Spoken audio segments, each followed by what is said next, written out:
Well, welcome to another episode of Make Your Mind Your Best Ally. And I have my co host and friend, Dr. Anne Marie Balkansky, today.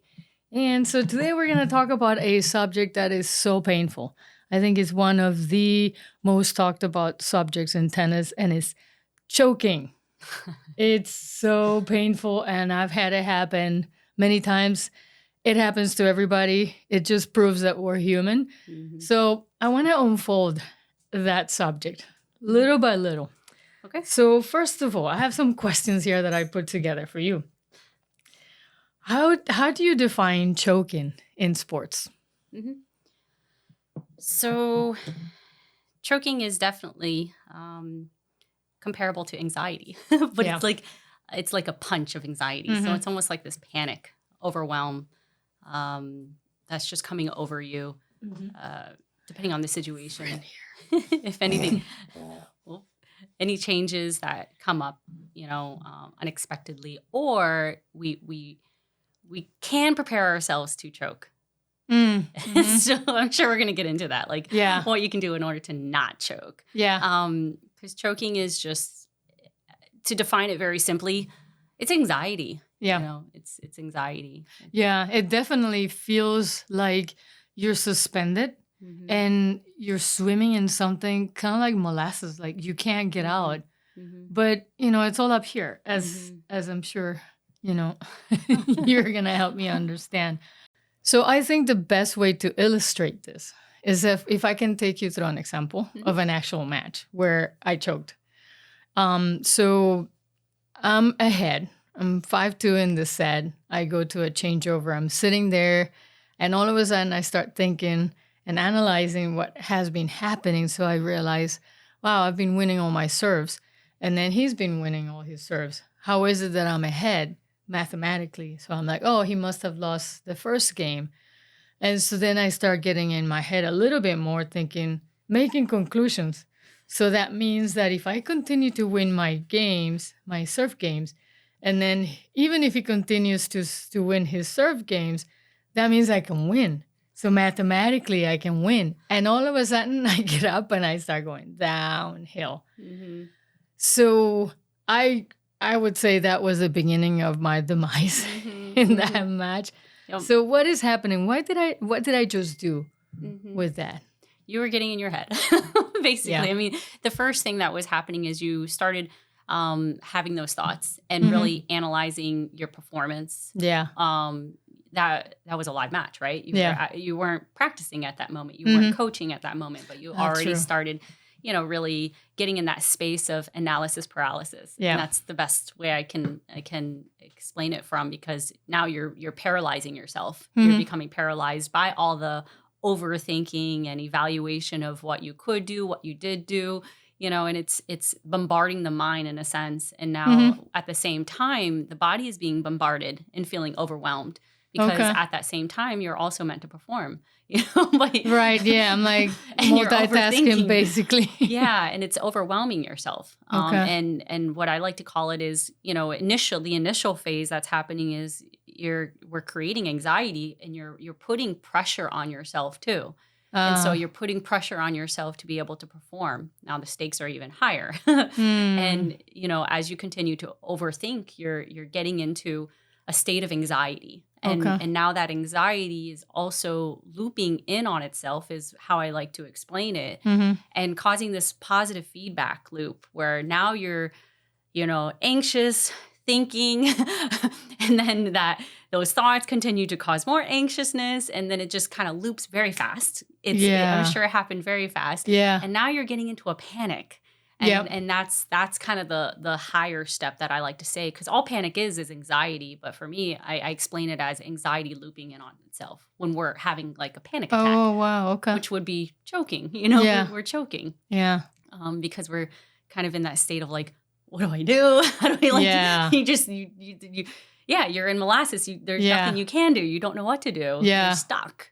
Yeah. All of a sudden, I'm no longer on the court. I am in my head. I'm somewhere where I move very slow. And then I have all these voices, some positive voices, some negative voices, and I don't know what to listen to. And here comes the coach in me. Okay, if you do this and this and this and that, and at that point, you know, technicalities are not gonna help because that's not the point to practice.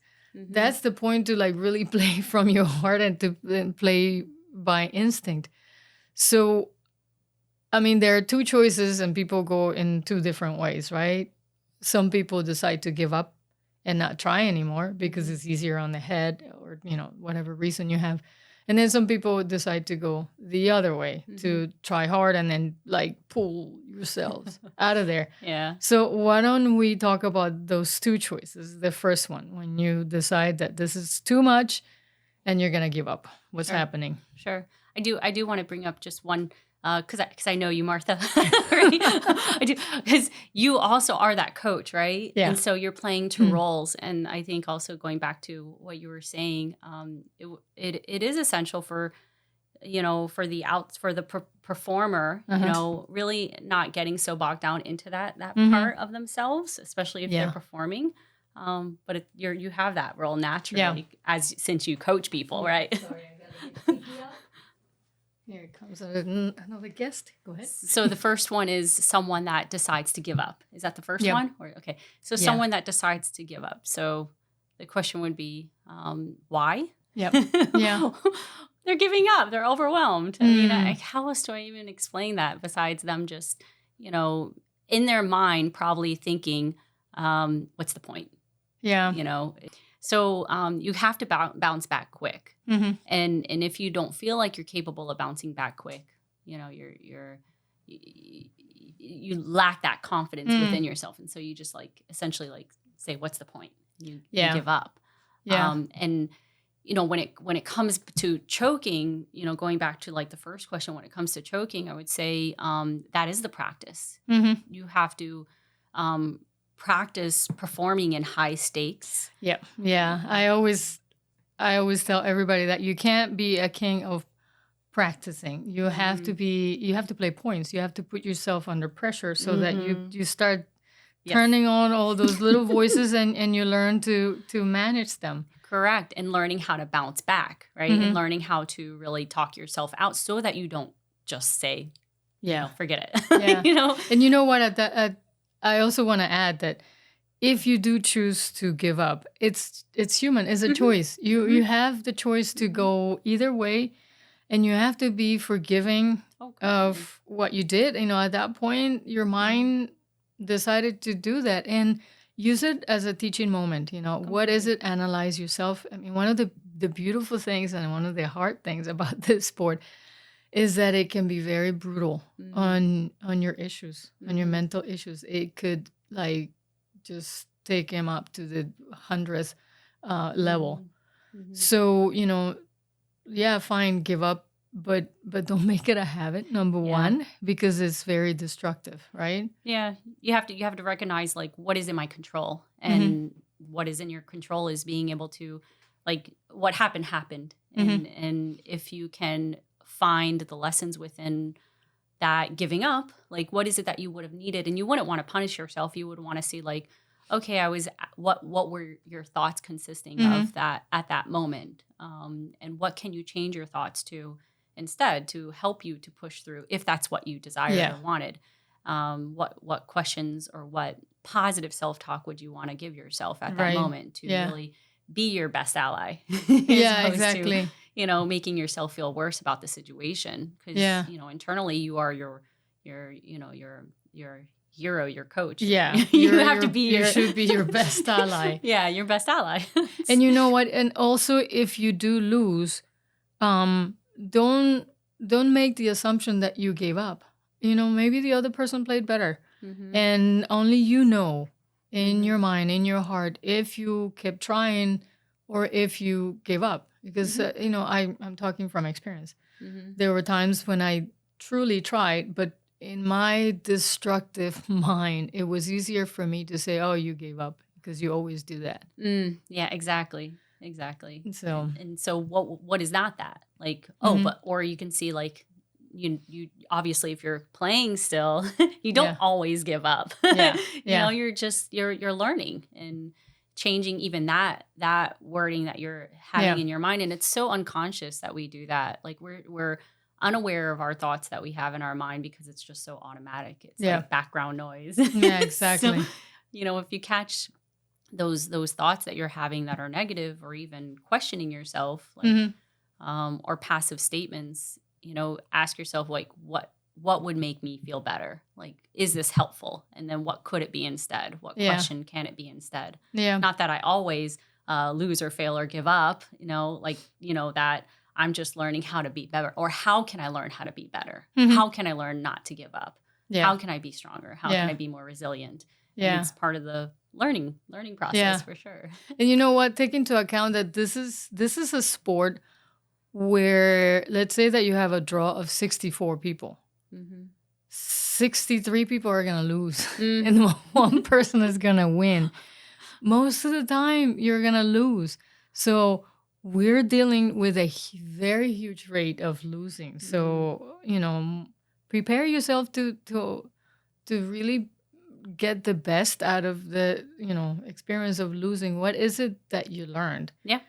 And also on that note, I've always thought that, that fear of losing that makes you give up, is that a little bit of like the ego trying to protect itself and not wanting to get hurt? For sure. For sure. We all have, a fear. I don't think I've met anybody that hasn't had a fear of a failure or a fear of loss. And we do protect ourselves by even not even doing it, by, not even performing in order to save yourself from that potential failure or loss. Yeah.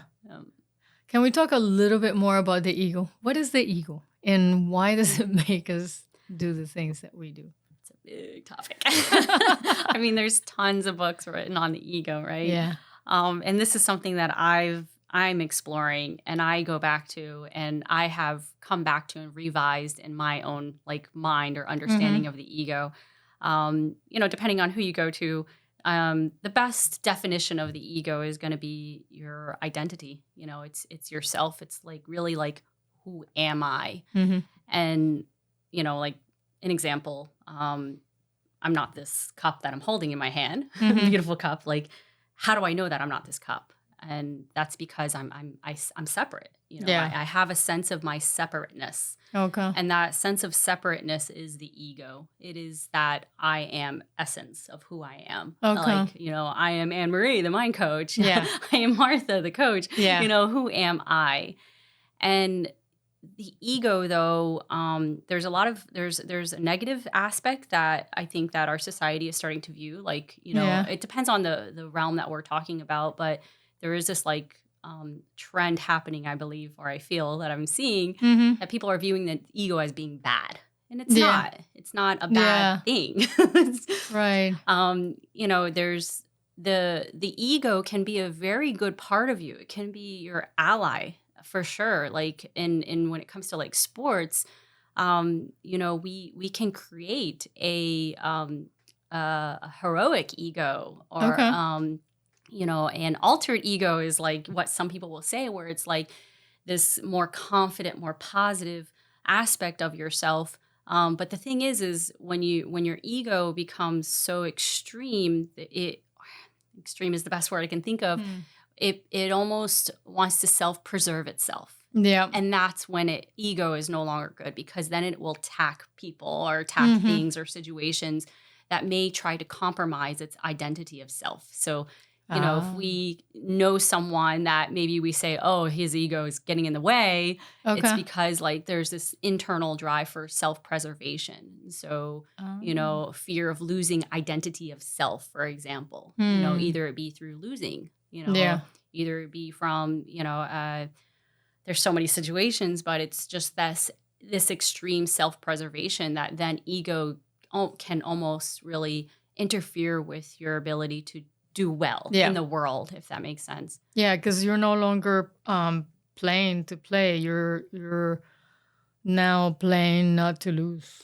Yeah, exactly. With that fear that, oh my God, what's all the stories, what does that mean? Exactly. that I'm losing against this person or whatever. Yeah, you're self-preserving yourself now, right? And Mhm. so you may be playing to not lose, but you're Yeah. not playing. You're not putting your heart into the Yeah. game. You're not, and that at that point you have to ask yourself, like, who is the person I want to be?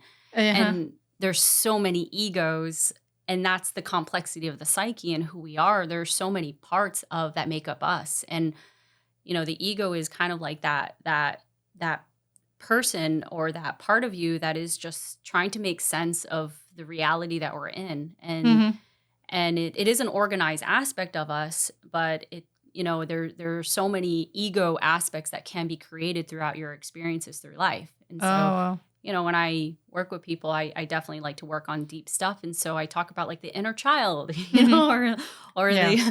the inner parent. And these Yeah. are all like really sub egos, because Okay. throughout our life, we have created these little personalities through different experiences, Mm. because it's the way that we understand the reality that we're in and who we Okay. are in this world. And so there's a lot of egos that kind Yeah. of get developed in that whole process. And so Yeah. you may have an ego aspect that's on the court. Yeah. You may have an ego aspect that's, podcasting Martha, Mhm. right? Coaching Martha. Yeah, that's true. Professional playing Martha, like, That is true. entrepreneur Martha. Like, there's so Yep. many egos, so many parts that really make up like who I am. Yeah. And I think it's that belief that something is gonna happen at the end if you lose. That Mhm. all those opinions and all this, it doesn't Mhm. matter. But anyway. Yeah, that could be like, oh, the losing Martha, like the one that, oh, I always Mhm. gave up, the giving up Martha, and those Yeah. are not those egos, or those aspects are definitely not helping us to succeed, Yeah. helping us to push forward. And I would hope or believe that if anybody that in the sports realm, they're really in competition with themselves and really Mhm. learning, like, how do I have that mental fortitude, that physical endurance, that mental endurance, in order to Yeah. be better Yeah. in Yeah. the end. The moment that you stop competing with yourself, Mm. at that moment you're truly competing against the other person. There's not, two against one anymore. Yeah. Wow, we could talk about the ego forever. I love that subject. Yeah. Ego is a big one. So let's talk about the other option where the person, is choking and all of a sudden they decide, I'm going to try to get out of here. And then I'm going to try to climb myself up and slowly get out of there. And they did get out of there. So how did they do it? What does it take to snap out of it and basically come back to where you're supposed to be? I'm going to go back to probably one of your favorites too, practice. Mm-hmm. The endurance, and that you have to not choke. They actually did a research on this, and they compared groups that were in let's say college, and they were playing basketball or playing some sports, and they basically told the college team, like, hey, Mm-hmm. we're recording this and scouts are going to watch it, or Okay. we're recording this, or maybe there's like a prize cash in the end. Oh, well. And then they took another group and they said, hey, you're just going to play. That's it. Mm-hmm. No pressure or anything. And they found that the people that performed better over time were the ones that put that pressure on them, or had the stakes even higher, because either Uh-huh. scouts were watching, and so I would say that person probably has a higher endurance with being able to perform under high pressure or high Mhm. stakes. And that only happens if you practice, Mhm. that in Yeah. general. It's all a mental endurance. And so that person that would be like, okay, I'm going to pop back out of this, I'm going to get myself out, probably had the experience already. Mm. Probably had the experience of choking already. Yeah. And learned how to snap themselves back out by having, maybe even practicing a mantra or phrases or positive affirmations or things that they could tell themselves, in order to be like, no, we don't want to get in this negative Mhm. mindset loop. We want to, just be more present, be Mhm. more now, distract yourself from Yeah. that over analytical mind, and just like have that mental endurance Yeah. to come back. Right now, I would say the point for you is not to start telling yourself instructions, because you're going to perpetuate what's happening. Mm-hmm. This is not the time for you to, start looking for whatever you heard, whatever you read. This is the time for you to go back to your heart and to your feeling. What can I feel with my hand? What do I feel my racket? Do I feel the air? Do I feel the heat? Do I feel the wind? Right? Stuff that doesn't make your mind think. I would say go back to feeling. Yeah, absolutely. Right? Just, be in the game. Yeah. Get back in the game. And whatever you need to do in order to distract that over analytical mind that is getting in the way, then do it. And that could be breathing and, to prevent like choking out before a game, let's say, so that once you get onto the court, you're not crashing. Yeah. It's not the time to also have that, overanalyze the situation. So listen to music. I'm big about breath. I always go back to the breath. I think I mentioned on the podcast here before, but there's like, even devices and the heart math, has a one that's made for athletes where they take it and they just monitor the breath so that they can focus on their breath, and it's tracked with the HRV as well. So it gives you that biofeedback on how to breathe. So all you're focused on in that moment before a match is like breathing and just simply, or listening to music, or just dump out. Like if you have that time and space, just dump out any, my clients call it like taking out the trash. Like literally just dump out all the emotions, the feelings, the thoughts, whatever you have, and just dump that. Even if you have to write it on paper and just get yourself back to like almost in a sense, a clean state, so that when you do step into that match, then you're feeling a bit more clear and just present and in the game. Yeah. Would it be helpful after you finish the match, whether you win or you lose, to write down some notes? Oh, absolutely. Just to, because I used to do that. I would write down what I started feeling, what assumptions I made in that game. And then, I would go back to that list and I'd be like, okay, let's analyze. Is this true? Is this, a story that I made? Love that. Yeah. I love that. And when you're retroactively reflecting, is far better than proactively, like while you're in the game reflecting, like, because it's going to overwhelm. So after, of course, I think it's a beautiful that's why people record themselves, right? Because they want to reflect back of, where their stuff was, how they're performing, in order to be able to learn from that. And I think it's a beautiful process for us to get better, but it's not to point out not to make yourself feel worse, but it's mainly to learn, like, how the intention of that is, how do I get better? How do I learn? And I think having that self-awareness of your emotions, of your thoughts is huge in being able to have mental resiliency in anything that you do. Yeah. And one advantage that I see is that even with technical errors, we usually make the same ones over and over and over. So I would say mentally might be the same way, right? Because we are this one person that has created these stories. Yep. And so, a positive point there is that it's always going to be the same one. So you're not going to have to go from here to here to here. It's always going to be like a couple of, issues.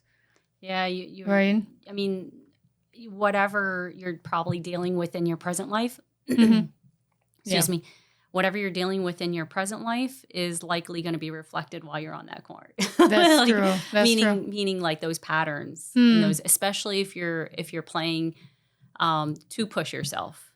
If you're playing to push yourself beyond, and I would say undoubtedly it'll just help you get better if you're willing to push yourself. Yeah. If you're ready to really look at those aspects of yourself, the patterns that are probably coming from a deeper source. I one of the things that I am so grateful for was that my sports psychologist pushed me to talk to a regular psychologist, because honestly it all comes back to here and to your childhood and the stories that you've been creating all your life, and the patterns that this is a very brutal sport when it comes to taking your issues and really just twisting them and making and putting you under a lot of pressure. Yeah. So you want to be careful if you're not dealing with the issues, and if you continuously kind of like covering it and going into like my next question that was for you. Some people decide, okay, I'm gonna cheat.